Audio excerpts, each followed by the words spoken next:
Chicago, home of almost 3 million people. An amazing city filled with tremendous rich history. Here, you find places like the renowned Navy Pier, filled with rides and iconic foods. Then there's Millennium Park, home of The Bean, and created to celebrate the second millennium. Oh, there's Sears Tower. Oops, did I say Sears? I meant the newly named Willis Tower. And there's the famous Magnificent Mile, the third most expensive place to rent in the US. Let's not forget about the incredible graffiti, artists, and people that were born in Chicago. People like the 44th president, President Barack H. Obama. The Queen herself, Miss Oprah Winfrey. Did you know that Hugh Hefner was from Chicago? Now you know. The legendary Mr. Kanye West. And a new face to the Bulls, a Mr. Dwayne Wade. Go Bulls. Yes, happy days have existed in Chicago, but these days, violence and crime and shootings plague this beautiful place. Issues so large that men like LeBron, Dwayne, CP3, and Melo stand up and rise to the occasion. Rise to stop the senseless killings and reduce the feud. Men in blue are killing black folks at an alarming rate, and for alarming, unlawful reasons. And it has caused protests all over the country and gave rise to the highly controversial Black Lives Matter movement, which really was started because black people felt like our lives didn't matter and wanted to say that Black Lives Matter too. The gun violence and crime between Chicagoans have risen astronomically. There are 2,818 victims to date this year. That's 82 people per week that die, and it's 170 shy of last year's total count. It has totally rid the south side of Chicago as a playground for disaster if you travel there. But no, realize that we have to travel there to help where we can and to fight for what's right. It's why ESPN recently filmed their Southside Town Hall discussion, Athletes, Responsibility, and Violence. And it's why I'm here. To spread this message, to believe in this power, to think positive and dream big. That one by one, inch by inch, we can capture the minds of millions and change our young people's minds for a better future. My name is Jabari Hall, born in Trinidad but built in Brooklyn, New York. I came here to Chicago to share a little of my story and to help you realize and utilize the untapped and unlimited power you possess. For me, growing up in Brooklyn during the 90s was hard. I grew up where being asked to sell drugs and join gangs was a daily thing. I was bullied and threatened and harassed and attacked. I've been around so much violence, but fortunate to see many days after those crazy nights. I grew up living in a studio apartment with only 2 windows, 5 people, no bedrooms, 1 bunk bed, and a curfew that read, "Don't let me or anybody I know see you in those streets, or else hails of smacks and belts will rain come down." I grew up living poor, real poor. I'm talking about eating bread and water poor. Opening the fridge to wonder if I can eat the baking soda. Poor. $2 a week. Poor. Wearing Sega sneakers. You know, the ones with the lights in the shoe. That were a hand-me-down from my brother. Poor. I'm talking about recycling 2 jeans and 4 shirts every school week poor. Poor like saving my school lunch for dinner. So yeah, I grew up poor. But I'm not just talking about financially poor. I'm talking about poor in knowledge, poor in my study habits, poor in wanting a better future, poor in writing down my goals and holding myself accountable. I was poor at self-motivation and poor at trying again after I failed or even doing the right thing. I grew up poor at life. But you see, here's what growing up poor and having a hard life taught me. It taught me that I now have a story to tell. And it also taught me that whoever has experienced being poor or in any way a lack of opportunities has their story to tell. This life gives us a unique opportunity. It teaches us so many lessons and allows us to scratch and claw and die to get what we want.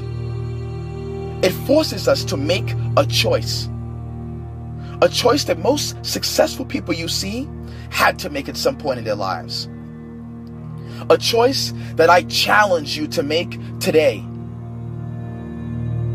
I decided a long time ago that I need to be better and do better, and that I need to be the change in my life, and that I have the ability to overcome any obstacle in life. So in making this choice, I started my own business, JHasHeart, where I use my heart to fuel my gift and deliver this message in places like New York and Cleveland, Pennsylvania, Dallas, across the Caribbean, and even here in Chicago. I started to create this habit to think positive in everything in my life. I started to dream bigger than I ever thought I can dream.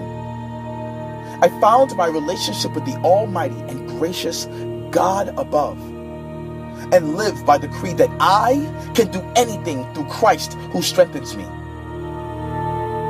Growing up poor, living this hard life, caused me to make that choice. And I'm here to tell you that if you haven't made that choice already, to tell yourself that you have until the end of today to get rid of all the negative, depressing, unwanted, life-draining, stressful, and selfish people out of your life. And start on this new journey where you mentally start to believe that it's possible. Possible to overcome any obstacle, to do better and to be better, and to be the change in your life. So start today. Change the perception of limiting who we are and recognize who you can be and will be. The greats turned their worst circumstances and pain into passion, dreams, and goals. And they started from the same neighborhoods like ours, but they started by changing their perception. So start today. Recognize the problems that exist in our communities and then mobilize a revolution. A revolution where we leave behind the notions that they are against us and that nobody cares about us and that why even try? It is what it is. And we do away with this uncomfortable level of ignorance where we don't challenge the information that we hear, or we think we know the answers, so we don't read up on the truth. One of my favorite quotes was said by Daniel Boston. He's the director of the Library of Congress. He said, "The greatest obstacle to discovery is not ignorance. It is the illusion of knowledge." So what's holding us back is not that we don't know how to start a business or make our life better. It is that we think we know what works and what doesn't work. What's holding us back is that we say that ain't what we do as a people. Instead of spreading our level of openness and willingness to try something new. Step away from the majority of friends and step out and try something new. What's holding us back is that when we think we tried something once and failed, that it ain't for us. When we really need to understand that the word try doesn't have a limit on it, nor is it defined next to a number. So if you fail, try again. And if you fail, try again. And if you fail for a third time, try again. Because if you want anything in this world, and you want it to happen, and you need it to happen, and you've already put in all your sweat and your tears and your time in it, keep going. Don't stop. Don't quit. Don't ever give up. You've got a whole team of believers and people who love you. They're waiting for you to succeed. And if you don't have that, find it. And commit to making your dream a reality. Because once you do, you will live the life you deserve.